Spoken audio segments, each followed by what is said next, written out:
Good morning sa inyo lahat mga kapatid. Katulad ng madalas kong sabihin na ang buhay natin dito sa lupa, paikot-ikot lang tayo sa ilang. Kagaya ngayon, balik tayo sa video call. At ito ang pinahintulot ng Diyos na maganap sa atin. At ang kagandahan loob na ginagawa naman ng Diyos sa atin, kahit video ko lang, nasasamba pa rin natin siya sa Espiritu at katotohanan, na ipaparating pa rin niya ang message sa prophet, na ipaparating din niya ang message sa pamamagitan ko. At yun ang mahalaga nagagawa pa natin ang kalooban ng Diyos. Lahat ng mga kalooban niya nagagawa pa rin natin. Yun nga lang na video call tayo. Pero the same thing, nandun ang awat habag ng Diyos na nagagawa niya sa atin ang kalooban niya, nakakasunod tayo sa kalooban niya. At ang message nga ng Panginoon sa atin, He will make things new, all things made new. Kasi yung unang langit at itong unang lupa, napakadumi ng nito, corrupted to. Kailangan niyang gumawa ng bagong langit, mga bagong langit at bagong lupa. Ngayon, kaya siya gumawa ng bahay niya doon sa New Heaven, New Earth, sa New Jerusalem, yun ang bahay niya, para punuin niya yun ng mga anak niya. Ngayon yung mga anak niya na ilalagay doon, gagawin niya lahat bago. Ayaw ng Diyos ng luma Kaya ang sino man nakipag-isa kay Kristo Jesus, isang bago nila lang. Kaya nung muling mabuhay ang Panginoong Jesus, nagkaroon ng new resurrected life. Kasama na tayong nabuhay doon ng isang bagong buhay, makakalakad na tayo sa panibagong buhay. Kaya napakahalaga na magampanan natin ang tungkulin ng pamumuhay sa isang bagong buhay. Meron siya sinasabi sa Bible sa Revelation 21:5 yata yun, ang ganito.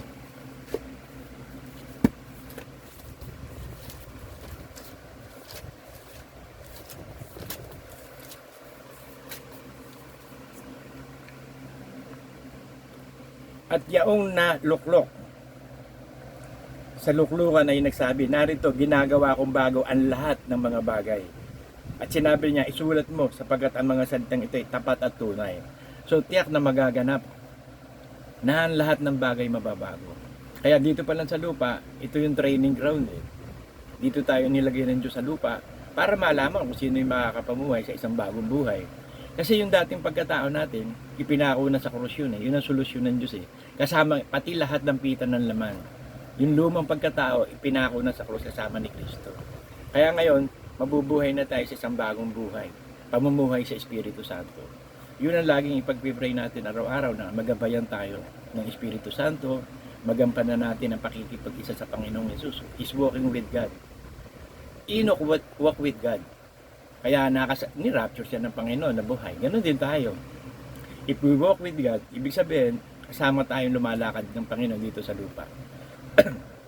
At gumawa siya ng paraan para makalakad tayong kasama niya, the way. Si Kristo ang salita ng Diyos, pinababa ang Espiritu Santo na nahal sa atin para makataan tayo dun sa the way. Magabayan tayo ng Espiritu na dadaan tayo araw-araw sa salita ng Diyos. Kaya ang ating magiging buhay, kalakip na ni Kristo. Kalakip tayo ng Panginoong Yesus. Pag sinabing kalakip, kasama na tayo ng Panginoong Yesus, nabubuhay tayo. Tumira ang Holy Spirit sa atin at ang mga salita ng Diyos ang ibinibigay ng Holy Spirit para makalakip natin ng Diyos, makalakad tayo dito sa lupa ng may kabanalan. Sabi sa Isaiah 65:17 ng ganito, ito ang gagawin ng Diyos Pagkatapos ng last judgment, gagawa siya ng bagong langit, bagong lupa. Ito sinasabi niya sa Isaiah 65:17. Isaiah 65:17.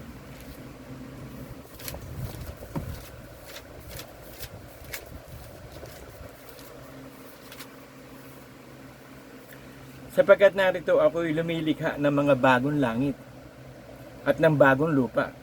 At ang mga dating bagay ay hindi na maaalala o mapapasaisip man. So yung hindi na maaalala at aalisin ang memory niya pag nakagawa na ng mga bagong langit at bagong lupa. Kasi gagawa ang Panginoon ng ang Diyos ng mga bagong langit at bagong lupa. Kasi kailangan bumaba yung New Jerusalem dito sa bagong lupa. Ngayon kailangan pagbaba niya dito, gagawa siya ng bagong mga anak niya. So babaguhin tayong lahat. Pati pangalan natin, babaguhin lahat. Pati ang pangalan ng Panginoong Hesus. So yun na ang beginning of eternity. Pag landed ng New Jerusalem sa bagong lupa, Yun na yung beginning ng eternity. Isusuko na ng Panginoong Yesus ang kaharian sa Ama eh. So mag-aaharian na ang Ama sa lahat sa lahat. So ang gusto ng Ama, lahat ng kasama niya doon sa loob bago. At pag nandun na, gagawin na ng Diyos yung lahat ng pangako niya na hindi pumasok sa puso natin, hindi narinig ng tenga, hindi nakita ng mata. So yung nakasulat lang sa Bible, yun ang gagampanan niya. At sinabi niya doon na papalitan naman tayo ng bagong pangalan. At ang pangalan ng Panginoong Yesus, gagawin niya rin bago. So yun ang plano ng Diyos, so magaganap lahat yun, hindi pwedeng hindi magaganap yun.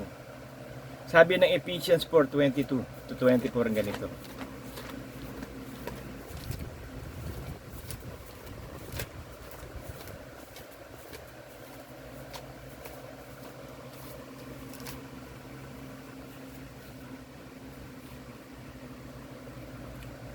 At yung iwan, tungkol sa paraan ng inyong pamumuhay na nakaraan ang dating pagkatao. So iiwan, pag sinabing iwan, hindi mo na isasama, hindi ka na mabubuhay sa dating pagkatao. Na nakaraan ang dating pagkatao na sumama na susumama ayon sa mahalay na pandaraya. Kasi mandaraya ang demonyo eh. Nung isilang tayo, nagkaroon na tayo ng isip, dinaya na tayo. Hanggang sa dumating ang panahon na naging Kristiyano na tayo, dadayain pa rin tayo. Pero kung nasa atin ng Espiritu Santo, nandun ang habag ng Ama, kasama natin ang lahat ng mga anghel at ang Panginoong Hesus, hindi na tayo madadaya kasi marunong na tayo. Si Eva at si Adan, inosente nun eh, kaya nadaya. Si Eva yung nadaya, hindi naman si Adan eh. Sa lahat ng paraan, tinukso rin si Adan ni Satanas, hindi natukso eh. Gumawa si Satanas ng paraan, yung matutukso niya, yung madadaya niya. Si Eva yun. Kaya sabi, ang babae mahinang kasangkapan eh. Kaya hindi pwedeng pinuno. Yung matibay ang pwedeng pinuno, lalaki, si Adan. Pero kung sa kahinaan ng pagkatao ni Adan, nadaya pa rin ni Eva. At yung iwan tungkol sa inyong pamumuhay na ang dating pagkatao at kayo magbago sa espiritu ng inyong pag-iisip. So baguhin na daw natin ang spirit of our mind. Kasi yung ating pag-iisip dati, pag-iisip na makasanlibutan. Carnal mind tayo eh. Ngayon, ang ginawa ng Diyos, ni-renew yung spirit natin at binabago niya ang ating pag-iisip. Binabago niya ang ating kaluluwa, ang ating katauhan mismo. At kayo magbago sa espiritu ng inyong pag-iisip at kayo magbihis ng isang bagong pagkatao ayon sa Diyos na nilalang sa katuwiran at sa kabanalan ng katotohanan. So ang bagong pagkatao natin, mabubuhay na tayo by faith in Jesus Christ. Galatians 2:20. Basahin natin.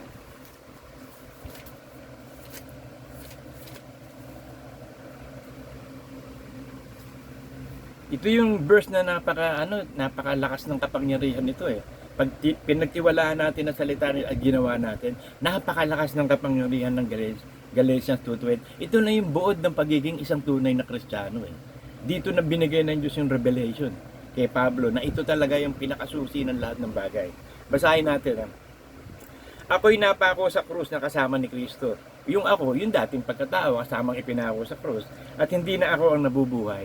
So tiyakin mo na araw-araw pinipili mo na mabuhay ka sa salita ng Diyos, hindi ka na mabubuhay sa dating pagkatao. Masama yun eh, hindi papasok sa langit yun. Kundi si Kristo na ang nabubuhay sa akin. So si Kristo ang salita ng Diyos, ang Diyos. So ang mabubuhay sa atin araw-araw, si Kristo ang salita ng Diyos. So sa bawat sitwasyon, may word of God eh. Kaya sabi ng Diyos, bigyan mo sa amin ang aming kakainin sa araw-araw. So araw-araw na pamumuhay natin, may word of God kang kakainin. So may mga sitwasyon na ang kakainin mo, word of God. Maraming sitwasyon sa buhay natin, masama man o mabuti. Katulad ngayon, may sitwasyon tayo na hindi tayo makapag-worship sa garahe. Makakapag-worship din naman tayo. Yung 2 months na yun, napakabilis na. Pero kita mo, nagagampanan pa rin natin, di ba? Lahat ng bagay na nagaganap sa atin, masama man o mabuti, sa tingin natin hindi maganda o hindi mabuti, mabuti yon para sa nagsisiibig sa Diyos. At umiibig tayo sa Diyos. Kasi ang gusto lang natin, makasunod sa kalooban ng Diyos, makatugon sa salita ng Diyos. Kaya nakakabuti sa atin yun. Sa iba, hindi makakabuti dahil hindi nila iniibig ang Diyos. Pag may nangyaring mabuti sa kanila, tuwan-tuwa sila. Pero pag may nangyaring masama sa kanila, sinisisi pa nila ang Diyos, di ba? Ganyan, unbeliever. Tayo hindi. In everything, give thanks, for this is the will of God. Word of God yun. So, yung ipinamumuhay natin, word of God, hindi yung damdamin natin, hindi yung kaisipan natin. Kundi si Kristo at ang buhay na ikinabubuhay ko ngayon. So, ang mahalaga ngayon eh, yung nakaraan, tapos na yun eh. Sabi ni Pablo, nililimot ko yung nakaraan. Hinaharap ko ngayon ang bagong araw at tumatakbo akong matulin sa gantimpalang tatamuhin ko sa Panginoon. Hindi na ako nabubuhay ngayon sa laman. At ang kinabubuhay ko ay pananampalataya. Iisa lang ang pananampalataya eh. Yung pananampalatayang galing sa Diyos. Espiritu ng pananampalataya. Ibinibigay lang yun sa mga anak ng Diyos. Pag hindi ka anak ng Diyos, hindi ka bibigyan ng espiritu ng pananampalataya. So ang nasa tao, hindi pananampalataya eh. Idea ng isip nila. Opinyon ng isip nila. Haka-haka. Pananaw ng isip. Hindi yun ang katwiran. Ang katwiran ng Diyos, salita ng Diyos. Ang pananampalataya na ito ay sa anak ng Diyos na sa akin ay umibig at ibinigay ang kanyang sarili dahil sa akin. So ang pananampalataya ay sa Panginoong Hesus. So naiintindihan na natin ngayon ng faith. So labas sa salita ng Diyos, hindi pananampalataya ayon. Kailangan lahat ng bagay po-confirm sa Word of God. Ano mang paliwanag, ano mang pagpapaliwanag, ano mang mga salita o ano mang explanation, kinakailangan tumutugma sa Word of God. Yun ay okay yun. Pero pag kumontra na sa Word of God, sa demonyo na yun. Kasi si Satanas kontra sa Word of God yan eh. Pero ang ginagamit ni Satanas, very subtle siya eh. Word of God eh. Yun ang ginamit niyang pagtukso kay Kristo. Word of God din eh. O di ba? Pero nakalusot ba siya? Kasi yung Word of God na ang gumamit si Satan. Ang gagamit ng Word of God sa atin, Holy Spirit, hindi si Satan. Kaya maalala natin na ang Word of God na ibinibigay, tugman-tugma sa atin yun. Eksakto yun kasi Holy Spirit ang nagbibigay ng Word of God sa atin. Hindi si Satan, kasi pwede rin magsabi si Satanas ng Word of God eh. Pero walang effect eh, Satan mo walang effect. Takbo si Satanas kay Jesus eh. Bakit? Sinasabi ni, it is written, it must be done. It is written. Kaya isinulat eh, para meron tayong basis. Kasi kung walang isinulat na kasulatan na inspired by, ano basis natin? Papasok tayo doon sa kuro-kuro ng isip, haka-haka. Philosophy.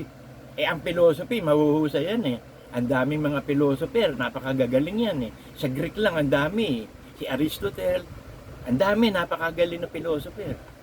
Si Watchman eh, si Confucius, philosopher yan, lahat, si Baha'i, mga philosopher, ang huhusay ng paliwanag na, pero yun ba ang daan? Papunta sa Diyos? Hindi, paraan ng tao yun, katwiran ng tao.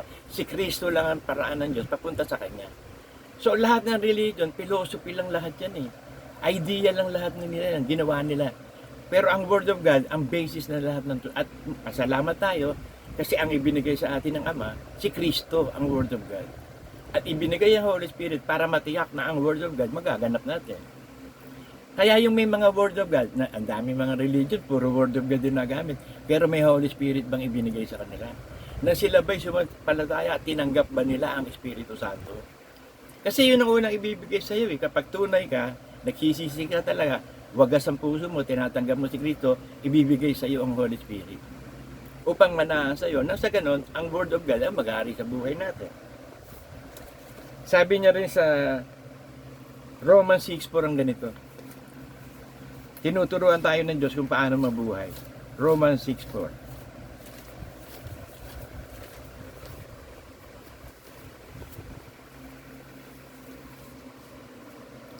Tayo ngayon nalibing, nakalakip sa pamamagitan ng bautismo sa kamatayan.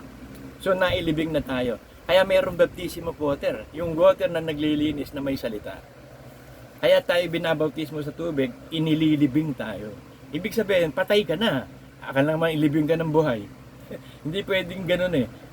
Ililibing yung patay lang. So mananampalataya ka, patay na yung datihan mong pagkatao. Kalakip ng nakasama ka. Para paglubog mo sa baptism ng water, inilibing ka na. So yung inilibing, hindi na makakaalis yun, nakalibing na eh. Pag ahon mo, magkakaroon ka ng isang bagong buhay, isang bagong pagkatao.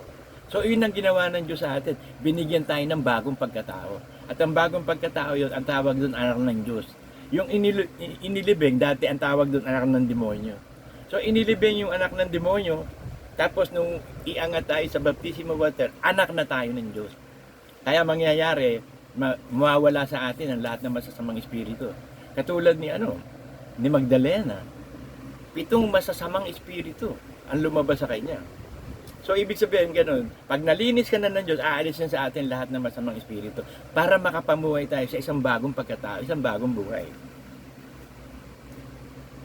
At kung paano si Kristo nabuhay na maguli sa patay, ay sa pamamagitan ng kaluwalhatian ng Ama, ay gayon din naman tayo makakalakad na sa isang panibagong buhay. Sabi sa Romans 6:22, na makakalakad na tayo sa bagong buhay. Ito sabi niya, dadapot ngayon mga laya na kayo sa kasalanan. Kasi nilinis na tayo ng dugo ni Kristo eh. Malaya na tayo sa lahat ng kasalanan. Malaya na rin tayo sa kapangyarihan ng Diyos. We are free from the law of sin and death. Hindi na makakapaghari si Satanas sa atin. Bago nilalang ka na eh. Anak ka na ng Diyos eh. Ang anak ng Diyos si Kristo, hindi nagalaw ng demonyo. So yun yung bagong pagkatao natin. Katulad ng pagkabuhay ng Panginoong Hesus. Hindi na magagalaw ng masama. Dadapot ngayon laya na kayo sa kasaat naging mga alipin ng Diyos. Pag sinabing alipin ng Diyos, kasi ang alipin, wala kang say sa sarili mo eh. Pag inutusan ka ng amo mo, sunod ka lang. Kaya para hindi maging robot tayo sa Diyos, ang ginawa ng Diyos, binigyan tayo ng free will. Ibinilang tayong kaibigan. Kasi yung kaibigan, nakakapag-fellowship kayo eh, nakakapagkwentuhan. Kumakain kayo ng sabay. Kung sa inyo gusto maglaboy, maglalaboy kayo. So yun ang ginawa ng Diyos sa atin, kaibigan, para makikaroon tayo ng chatting. Makipag-usap tayo sa kaibigan at nasa atin ang Espiritu Santo at ang Panginoong Jesus. So pwede tayo na mag-fellowship sa Diyos, sa Ama, sa Anak at Espiritu Santo. At sabi niya ni John, kapag nagpe-fellowshipping tayong lahat, nag-fellowshipping na tayo sa Diyos. Kaya nagtayo siya ng church para magkaroon ng fellowshipping church. Philadelphia Church, Adelphos, love, brotherly love, brotherly gathering. Kaya yun ang ginawa. Philadelphia, naghahari sa atin ang Espiritu Santo, naghahari ang pag-ibig at ang fellowship. Kahit nga wala tayo sa garahe, nagpe-fellowship pa rin tayo sa Spirit, di ba? So yun ang gagawin natin eh. Ang importante, makasambal tayo sa Espiritu at katotohanan. In any means. Kasi modern means na to eh, pero tinan mo, hindi rin nahadlangan ni Satanas. Kahit hindi physically tayo nagsasama-sama, spiritually nagsasama-sama tayo, digitally nga lang. Pero spiritually pa rin yun.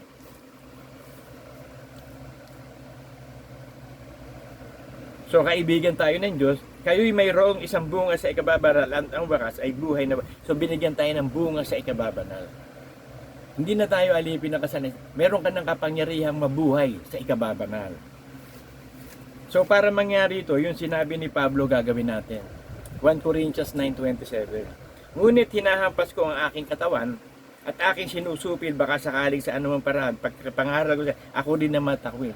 Kung kailangan susupilin natin yung katawan, ito yung old self eh. Narito lahat ng kasalanan, kaya papalitan eh. So para masupil yan, kasi ang kalaban ng kaluluwa, itong katawan. Kasi nasa katawan ng lahat ng kasalanan. So para hindi maghari ang kasalanan, susupilin ng katawan. Susupilin mo yung damdamin ng dating pagkatao. Isusuppress mo. Huwag mong pabayaang maghari. Maghari na sa inyo ang kapangyarihan ng Diyos, ang Espiritu Santo. Huwag natin pahihintulutan maghari si Satanas. Kasi ang paraan ni Satanas, kahit Kristiyano ka pa, itong katawan. Kasi itong katawan, nandito yung kapangyarihan niya eh. Kaya nga papalitan na ng Diyos para sa langit. Wala nang magkakasala eh. Perfect na lahat. Glorified body na. Ang ibibigay sa atin, ang katawan ni Kristong glorified. So magiging katulad lang tayo ng Diyos. Hindi yung pagka-Diyos ng Ama o ni Kristo. Yung pagka-Diyos natin, may eternal na buhay. Kasi ang Diyos may eternal na buhay. Si Kristo yung eternal na buhay. Ang salita ng Ama, ang eternal na buhay, si Kristo. So pag tayo nag-glorified na, nasa atin na yung katawan ni Kristo, magiging katulad tayo ni Kristo. So ang pagka-Diyos natin, yung mayroong eternal life. Kasi hindi mo pwedeng palitan ng Ama o ang Panginoong Hesus. Forever and ever silang Diyos eh. Tayo, ginawa lang tayo ng Diyos kasi mga anak tayo ng Diyos din. Eh, meron tayong eternal na buhay kasi yung katawang ibibigay sa ating glorified, yun yung eternal life. Pag hindi glorified yan, pupunta sa impyerno yan eh. Yung katawang yan, pupunta sa impyerno pag hindi ka glorified, para kainin na uod, parusahan. Ang ginawa ng Diyos, glorified. Para makapasok tayo sa langit, magkaroon na tayo ng buhay na walang hanggan, may eternal life tayo. Yung katawan natin, ang buhay na walang hanggan, si Kristo. Basahin natin ng Colossians 3:10.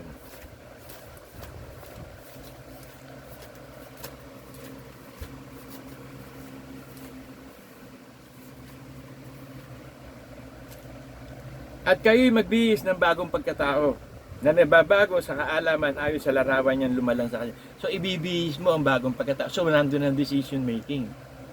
Ngayon hindi papayag si Satanas na ibihis mo yung bagong pagkatao. Ang gusto niya, yung dating pagkatao. So para maibihis natin ang bagong pagkatao, Aalisin natin yung huhubarin natin ang datihang pagkatao. Kapag ikaw ba magsusuot ng damit, mabango yung damit, kalalaba lang, kapaplansya lang, meron ka maruming damit, di ba huhubarin mo muna yung damit na yon para isuot mo yung bagong damit isusuot. Ganun ang gusto ng Diyos, simpleng paraan. Para maibihis mo ang bagong pagkatao, hubadin mo yung dating pagkatao. Kaya in-example ko sa inyo ang damit Alam nga naman araw-araw magpapalit ka ng bagong damit Hindi mo huhubarin. Di kinabukasan, 3 na yun. Kinabukasan, 4 na yun. Sapin-sapin na yun. Lolobo ka nun. At taba-taba mo, puro damit. Pero sa kaloob-looban nun, mabaho. Nandun yung dati. So, meron mga ganyang Kristiyano nagkukunwaring bago. Pero nasa loob yung dati. Bakit? Hindi nila hinuhubad Sinusunod nila yung Word of God. Pero ayaw hubarin yung datihang pagkatao na nabubuhay sa buhay makasanlibutan. So, pag hinubad mo yung datihang pagkatao, hindi ka na mabubuhay sa dating pagkatao. So, iiwas ka sa lahat ng kasalanan. At susupilin mo yung katawan kasi nandun ang kasalanan. Pag hindi mo kinontrol ang katawan, mag-aari yan. Hindi niya kailangan decision mo, gagawa siya. Makapangyarihan ng kasalanan gumagawa sa dating pagkatao doon sa ating katawan. So, para hindi siya makakilos, araw-araw mo huhubarin ng dating pagkatao. Ibibigay isang bago. So, araw-araw tayo mabubuhay sa isang bagong pagkatao. Isang bagong buhay. Bibigyan tayo ng bagong pangalan. Sabi sa pangalan ng Panginoong Hesus, sabi sa Revelation 3:12.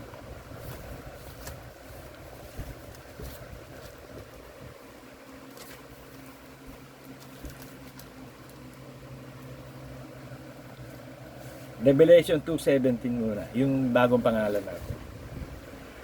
Ang may makinig sa sinasabi ng Espiritu sa mga iglesia.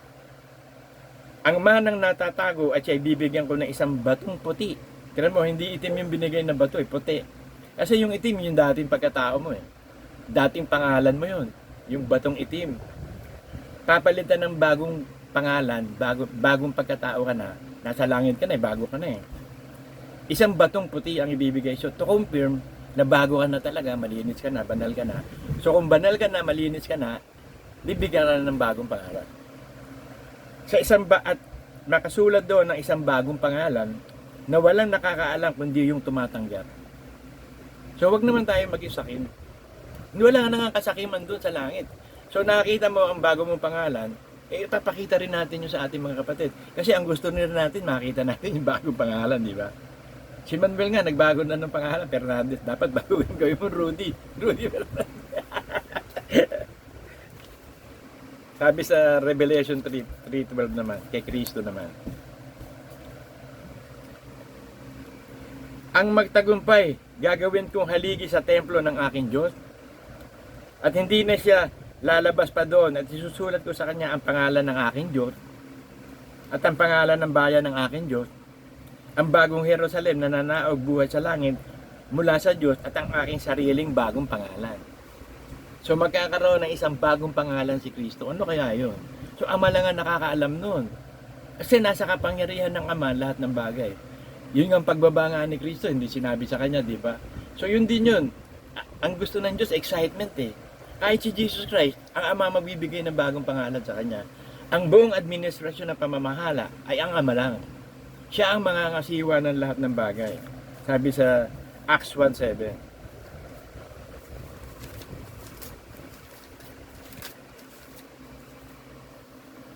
Sinabi niya sa kanila, hindi ukol sa inyo ang pagkaalam ng mga panahon o ng bahagi ng panahon na itinakda ng Ama sa kanyang sariling kapamahalaan. So meron siyang self-administration. Meron siyang sariling kapamahalaan. Kung ano ang gusto niya, yun ang magaganap. Kung ano plano niya, yun ang magaganap. So lahat ng bagay dito sa lupa, planado na lahat yan It is written, it must be done na yan He is the Alpha and the Omega. He is the beginning and the end.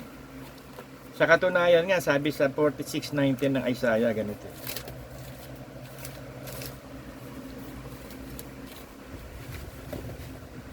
Iyong alalahanin ang mga dating bagay ng una, sapagkat ako'y Diyos at walang iba liban sa akin, ako ay Diyos, wala nang gaya ko.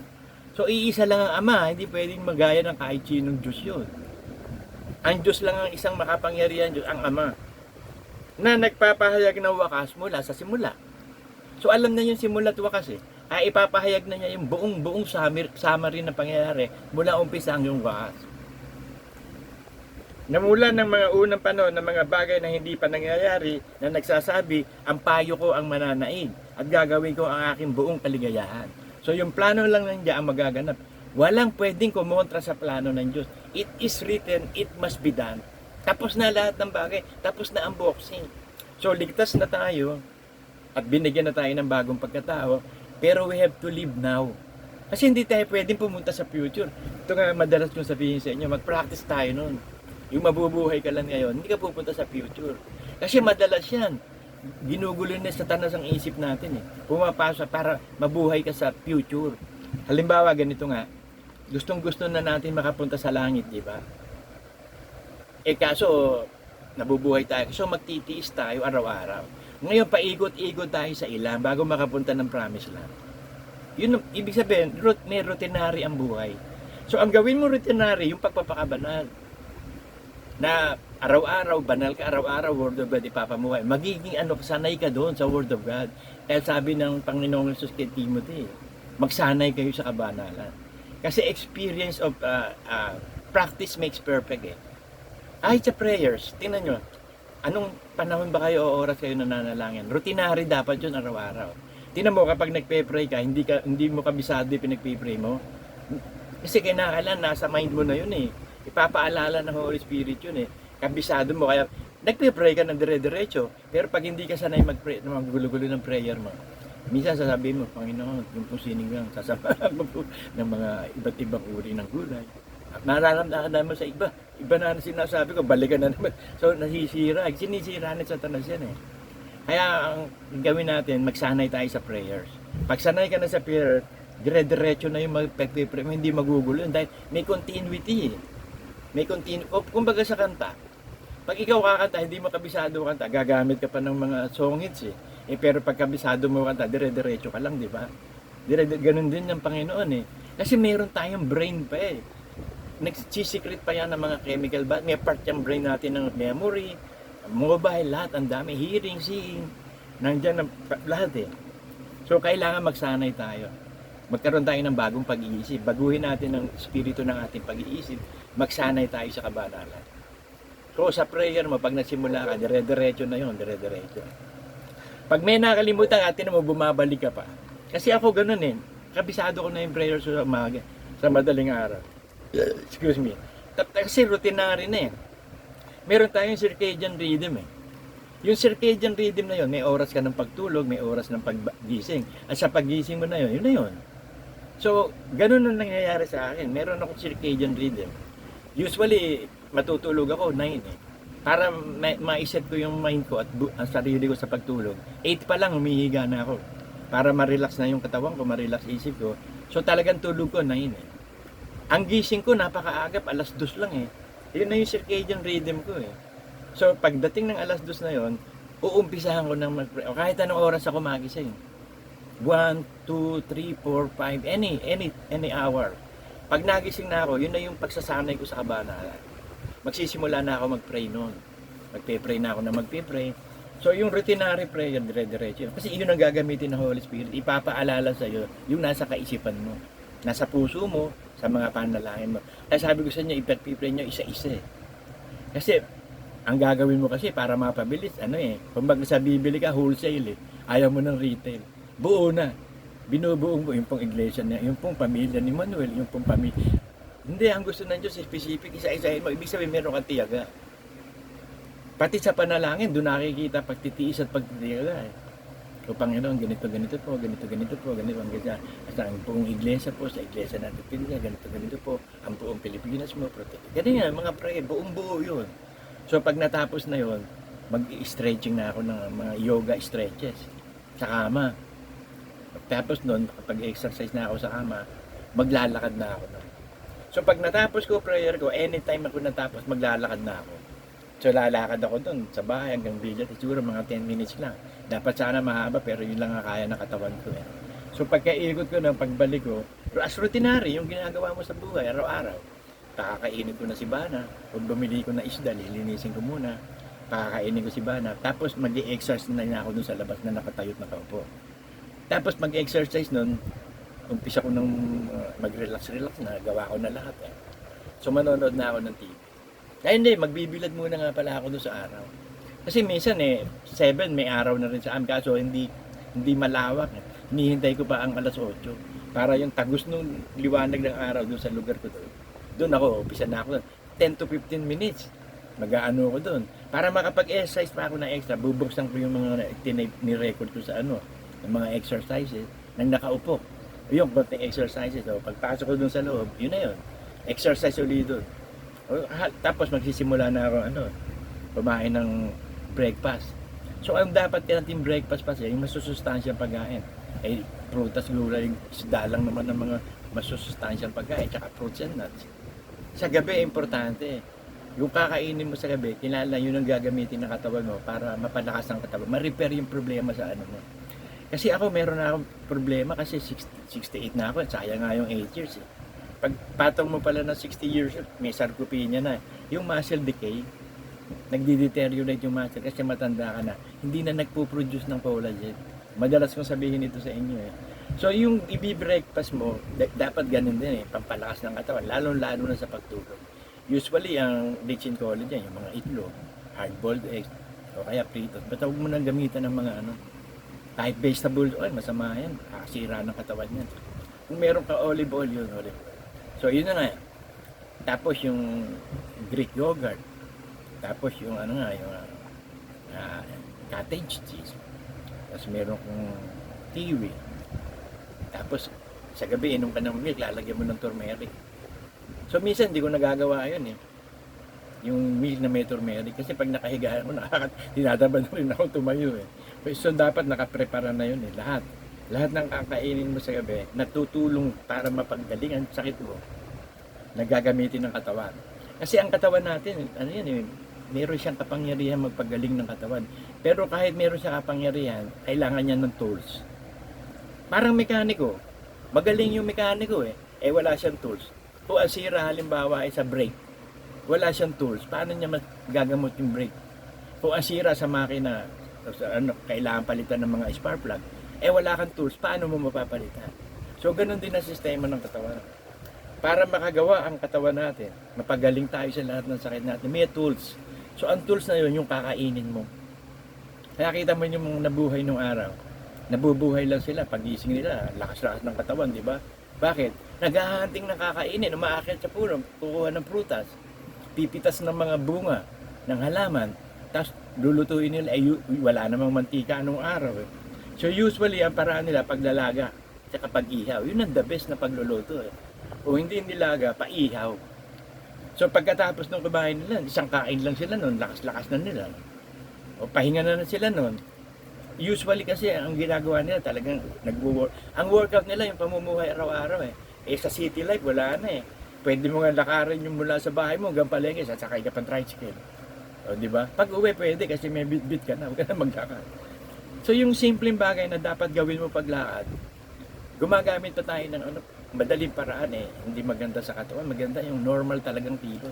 Ako hindi ko naman normal kasi bakal yung pa ako.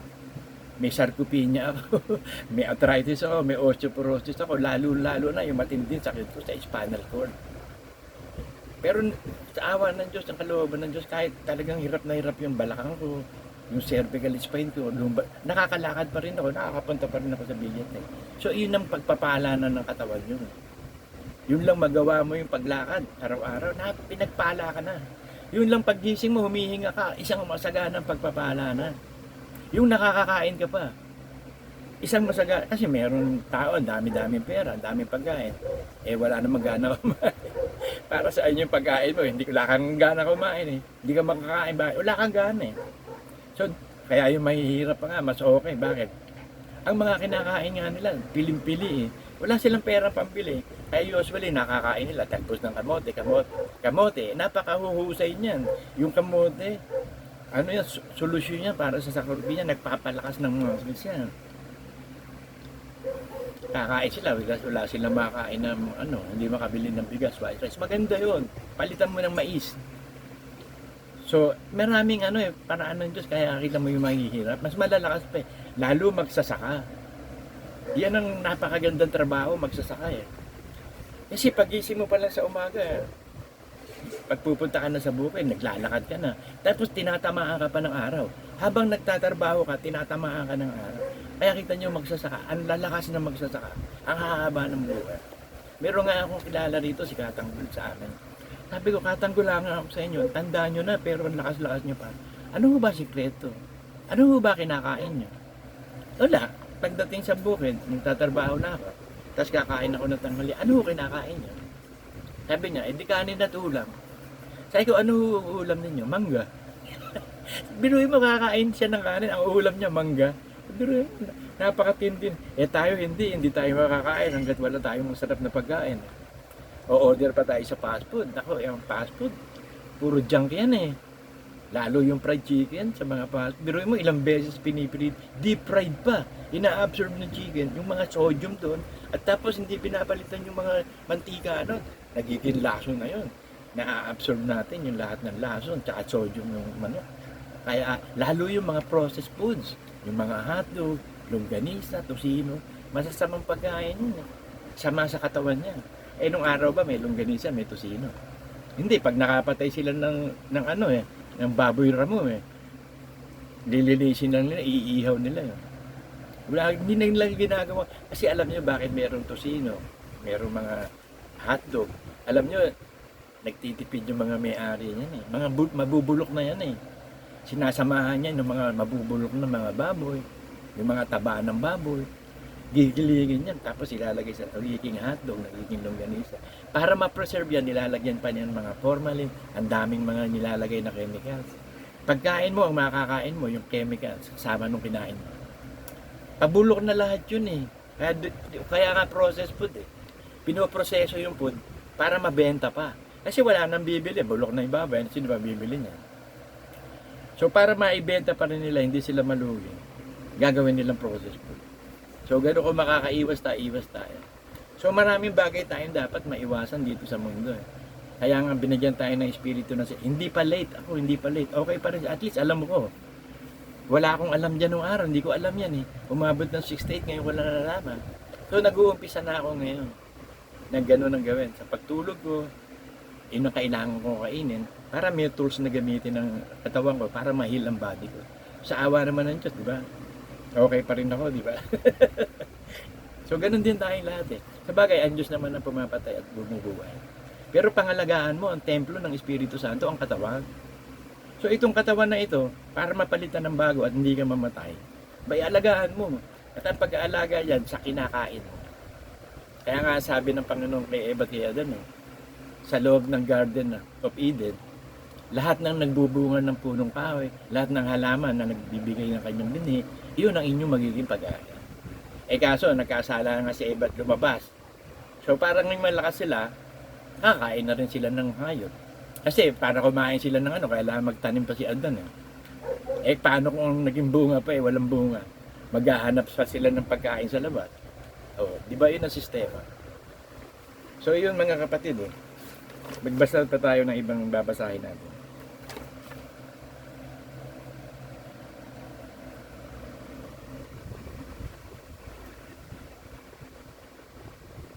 Ito dinideklara ng Diyos sa Isaiah 42:9.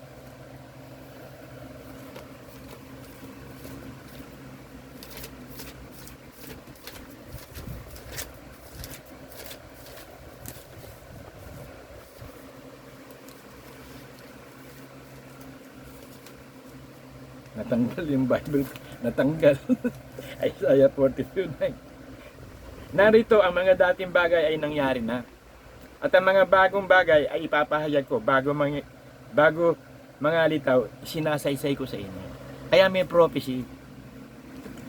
Kasi yung prophecy na pipili ang Diyos ng tao gagawin niyang propeta. Isasaysay ngayon yun ng propeta, yung mangyayari pa. Katulad ni Jeremiah, nakakaawa sa lahat ng propeta yan. Yan ang laging binubugbog, kinukulong.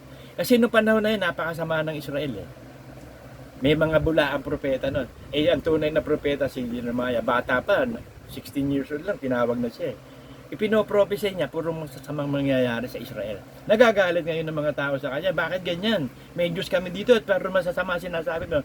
Hindi alam ng mga Israelita na talagang yun ang prophecy na yun ang plano. Kaya kinukulong si Jeremiah, pangit, masama yung prophecy niya eh. Sabi ni Jeremiah, sinasabi ko lang naman kung ano sinasabi ng Diyos sa akin eh. Ba't kayo nagagalit sa akin? Ayaw mong maghayag ng mabuting paghahayag sa amin eh. Kaya yun ang nangyari. Ang isa sa sinabi niya ng prophecy ni Jeremiah, magiging alipin ng Israel 70 weeks. At yun ang nangyari, ang Babylonia. Sinakop sila ng Babylonia for 70 years. Ikinulong sila doon. Dinestroy ang temple, ninakaw ang lahat ng mga golden gamit ni Solomon noong araw doon. Tapos may kalooban ng Diyos kasi iaano niya si Cyrus, yung Persian king. Yun ang gagamitin niya para makabalik ang Israel sa bayan niya para maitayo uli yung temple of Jerusalem.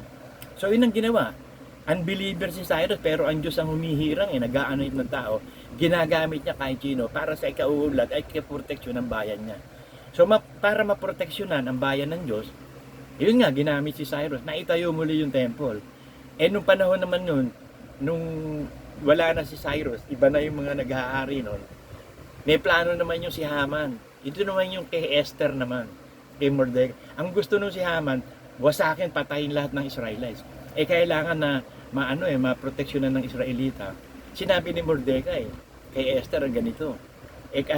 Papalitan na ng hari yung asawa niya. Kasi nagkaroon ng meeting doon ng party. Kasi yung hari ipinakilala yung yung asawa niya, yung reyna. Aba, tigas ng mukha ng reyna, hindi lumabas. Nagalit ngayon si Artajerjes. Ngayon sa Asuero yata, Artajerjes, ewan, both of the two. Tapos sabi niya doon sa kailangan niyang palitan ng reyna, hahanap siya ng isang bagong asawa. Nung malaman ni Mordecai, meron pa 100 days muna parang purification, parang dadaan sila doon sa briefing pa eh. Sabi ni Mordecai, Esther, ikaw ang pag-asa ng ating bayan. Pumayag si Esther, so sumama. Ang napili ng hari kasi ang will of God, magiging asawa ni Terhet, si Esther. Kasi para iligtas niya ang Israel na hindi mapatay ni Haman. So ganun na nga nangyari, alam niyo yung istorya ni Esther. Naging asawa. Ngayon, gumawa ng tiyempo si Esther kung paano niya masasabi kay Artajerjes yung plano ni Haman. So nagkaroon ng nagtawag siya ng parang meeting. Nandun yung meeting. Sinabi ni Esther kay Artajerjes ganito, ako po isang Israelita, gustong wasakin po ni Haman ang buong Israelita. Sa lugar na Susa yun eh. So ayun ang lalaman ng hari, galit na galit. Sino may kapakanan? Si Haman. Yung plano ni Haman na patayin si Mordecai at ang lahat ng Israelita, sa kanya napunta. Kung ano yung plano niya mangyari, napunta sa kanya.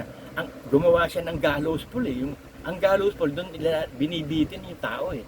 Parang yun eh, yung ginawa, yung sakalin ka, gallows pole, bibiktihin ka doon.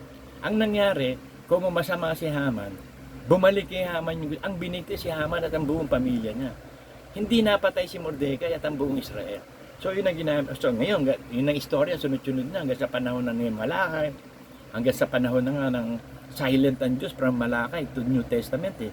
Silent ang Diyos din, hindi nagsalita ang Diyos din eh. Walang propeta ng panahon na yun. Kaya yung mga libro naman na ginawa on that time, na 400 years silence of God, apokripa tawag doon. Kaya hindi isinama ng Diyos yun. Kasi history lang yun, hindi inspired yun eh. At mga hindi alam sino mga nagsulat nun. Hidden books ang tawag sa apokripa. Kaya gumawa ang Diyos ng paraan para hindi maligaw ang bayan. New King James Version. Ay hindi, King James Version pala. Gumawa ang authority ng Diyos kay King James noong 1811, 1611 something yata ganyan. Inauthorize ni King James na yun ang babasahin lang, yun ang basis ng Bible. So yun ang kumilos hanggang sa panahon natin. Kaya ang inspired books of God lang sa atin ang basis, King James Version. Yung New King James Version, pinag-ayaran ko yun eh. Kasi binigyan ako dyan ni Roger ng New King James Version eh. Aba, nakita ko nga may mga inu-omit yung ibang word of God. Kagaya ng 1 John 5:7, sinabi ko na sa inyo yan. Yung Romans 8:1. So yun na yun. Alam nyo, ang nangyari dun sa ibinigay ni Roger sa akin na Bible na New, kinain ng anay. Kasi yung may anay ang buong bahay ng tatay ko dito, lahat ng yung buong bahay na yan nakikita nyo dyan, puro anay lahat siya. Walang anay lang itong bahay ko. Ngayon ako may anay doon, nakadikit sa pader, yung mga libro ko, yung revised penal code ko, civil code ko, meron ako mga libro-libro doon eh. Akalain nyo, nandun yun din yung New King James Version ko. Inanay yun, bukod tangi ang inanay yun. Yung mga libro ko namang iba, walang anay. Pero yung New King James Version, inanay. So doon mo makikita ang power of God eh. Kahit simpleng bagay, gumagawa ang Diyos sa atin eh. Para hindi ako maligaw kasi tagapagturo ako eh. Kaya nga iwas na iwas ako eh, lalo sa internet. Ngayon yung ibang nakikita ko sa YouTube, pinapanood ko, maganda, walang halo, okay sila. Eh kaso, kailangan mayroong discernment lagi eh. Kailangan hihingi tayo. Kaya yun ang lagi kong prayer sa inyo, Panginoon. Yung pong anointing of the Holy Spirit, discernment of the Spirit. Yung Espiritu ng karunungan, kaalaman, kaunuan, ibigay mo sa amin yun. Kasi yun ang pinakamahalaga eh, the knowledge of God. Kasi yun ang yung pagkilala sa Diyos, yan ang buhay na walang hanggan. Eh.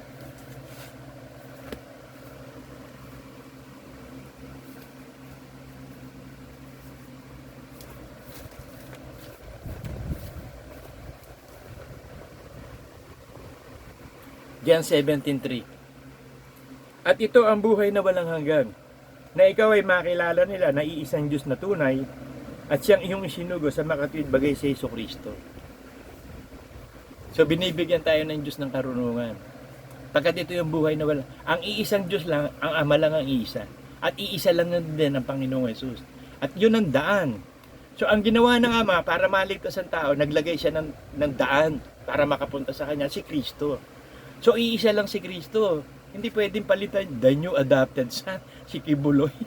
The new adopted son. Kita mo mga deception. Hindi pwedeng palitan si Kristo, hindi pwedeng palitan ng Ama. Kaya nga tayo magiging Diyos, hindi natin papalitan ng Ama o Anak.